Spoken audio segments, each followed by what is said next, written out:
બરાબર.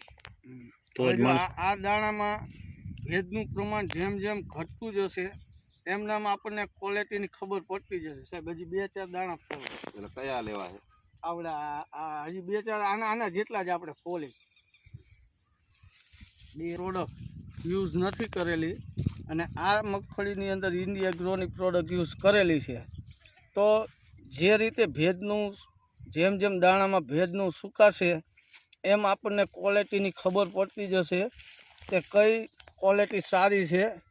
જો આની અંદર છાલનું પ્રમાણ કઈ રીતનું છે, ભેજનું પ્રમાણ કઈ રીતનું છે, જ્યાં ઇન્ડિયા એગ્રોની પ્રોડક્ટ યુઝ નથી કરેલી ત્યાં ભેજને સુકાવામાં વાર લાગશે અને જ્યાં ઇન્ડિયા એગ્રોની પ્રોડક્ટ યુઝ કરેલી છે ત્યાં ભેજનું પ્રમાણ ઝડપથી ઘટી જશે, જેથી કરીને આપણે દાણાની ક્વોલિટીની ખબર પડશે.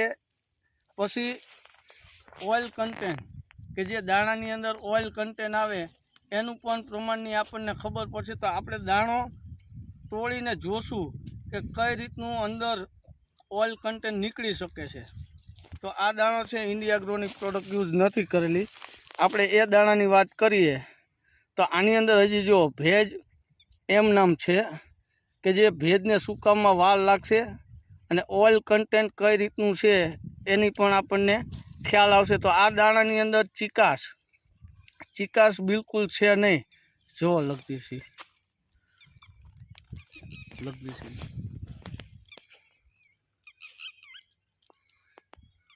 એમાં છે ચિકાસ. હવે આ દાણો આપણે જ્યાં ઇન્ડિયા એગ્રોની પ્રોડક્ટ યુઝ કરેલી છે, હવે એ દાણાનું આપણે જોઈ તો આ દાણો મજબૂત છે જો, અને હવે આનું ચિકાસ જુઓ તમે.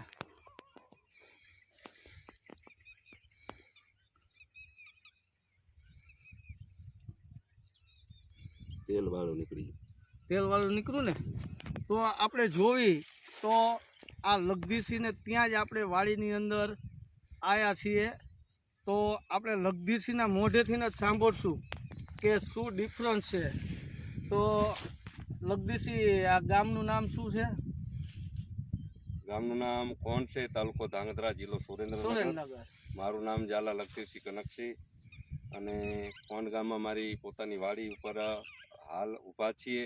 આજ તારીખ 2/6/2024 રોજ સાંજે 6 વાગ્યાની આસપાસ સર્વે કરવા આવ્યા છે કે ઇન્ડિયા એગ્રો પ્રોડક્ટ આપણે આ 4 એકરમાં યુઝ કરેલ છે, જેની અંદર 2 સરિયા ઊભા મૂકી દીધા હતા અને બેયના મગફળીના લાઈવ અત્યારે આપણે એનું સંશોધન કરી રહ્યા છીએ બધાય મળીને કે જે ઇન્ડિયા પ્રોડક્ટની યુઝ કરી છે એના દાણાની અંદર તેલનું પ્રમાણ ટકાવારી આમ દબાવો તો તેલ દેખાય છે અને ઓલામાં ભેજ, પાણીનો ભેજ વધારે દેખાય છે. તેલના હિસાબે ચિકાસ વધારે આવે છે.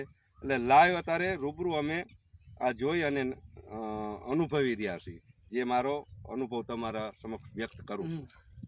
આપણે ઇન્ડિયા એગ્રોની પ્રોડક્ટ તમે યુઝ કરી તો એનાથી તમને ફાયદો શું થયો?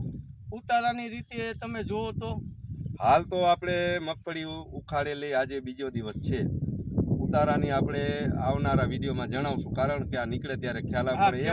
મગફળીના છોડ જોતા જે ઇન્ડિયા પ્રોડક્ટની યુઝ કરી છે એની અંદર દાણો ભરાવદાર અને મજબૂત છે અને એની અંદર દાણાની પ્રક્રિયાઓમાં થોડોક લેટ ક્વોલિટી, જેમ જાણે કે નાના છે દાણા અને કાચા પણ છે, તો સ્વાભાવિક છે તો એનો ડિફરન્સ તો રહેવાનો જ વજનની અંદર. બીજા નંબરમાં કે આ પ્રોડક્ટ યુઝ કરી તો મેં કોઈ પણ વિલાયતી ખાતર હું જે એકરે 1 થેલી નાખતો હતો, વીઘે અમારે મણ ખાતર નાખે એની જગ્યાએ મેં હાવ ઓછું નાખ્યું છે. 4 એકરની અંદર 2 થેલીનો યુઝ કર્યો છે. એ કારણ કે હજી શરૂઆત પહેલો જ ડોઝ છે મારો, બરાબર. તો આનાથી એક તો રાસાયણિક ખાતરનો બચાવ થાય, જમીનની ફળદ્રુપતા વધશે અને ત્રીજા નંબરમાં કે ફૂગ, મારે આ ખેતરમાં ફૂગ વધારે આવતી હતી પણ હાલની પોઝિશનમાં ક્યાંય એક પણ છોડવો ફૂગથી ગયો નથી. તો ફૂગની અંદર આ ઇન્ડિયા પ્રોડક્ટ આપણી કામ કરે છે, વૃદ્ધિ વિકાસમાં કામ કરે છે. જે આપણો માલફાલ જે બને, દાખલા તરીકે અત્યારે મગફળી છે તો મગફળીને દાણા મજબૂત છે, દાણાની સંખ્યા વધારે છે અને બીજા નંબરમાં કે આનો ખડનો પણ પૈસા આવે છે તો આનો છોડની વૃદ્ધિ પણ થાય છે અને વસ્તુ પણ એનો મગફળી પણ સારી બેઠી છે. તો બે બાજુથી ફાયદો હા. દેખાઈ રહ્યો છે હાલની પોઝિશન. તો લગદીરસિંહનું કેવું એવું છે કે ઉતારાની અંદર પણ 100% ડિફરન્સ આવશે. પ્લસ જે છોડ છે એની અંદર પાનનું પ્રમાણ વધારે છે, તો પાનનું જે ખડ બને છે એનું પણ ઉતારો વધારે આવશે. બીજું કે આ પહેલી વખત યુઝ કરેલી છે એટલે આપણે જેમ પદ્ધતિસર કે જે આપણે ખેડૂતને કહી છીએ કે પહેલાં ડોઝની અંદર 50% તમારે ડીયુપી યુઝ કરવું પડશે. તો આપ જોઈ રહ્યા છો, આમ ફરતું લઈ લો ને સાહેબ એક. તો આપ જોઈ રહ્યા છો કે જેથી આ 4